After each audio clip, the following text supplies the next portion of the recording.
as antigas instalacións da ETEA, máis de 100.000 metros cadrados nun enclave. É tamén un lugar de encontro para os vigueses. Pero para que iso sexa posible,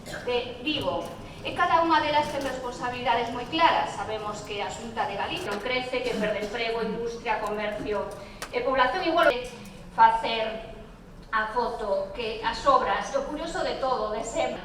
a Xunta eu creo que está facendo o que lle corresponde, investir, paralizada pola decisión dun alcalde, que en vez de promover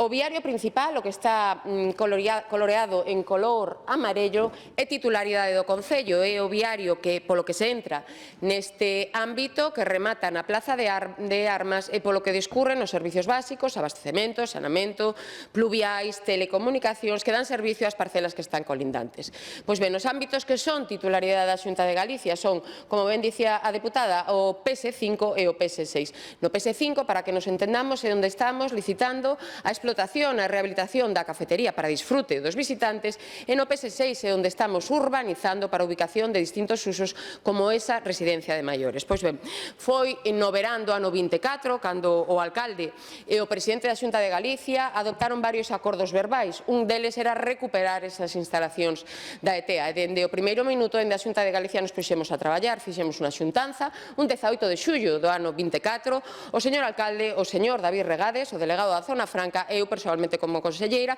e adoptamos un acordo verbal baixo a lealdade institucional a que nos debemos as administracións, que foi dado a coñecer ás administracións públicas. En ese acordo dicíamos que a Xunta de Galicia financiará o 100%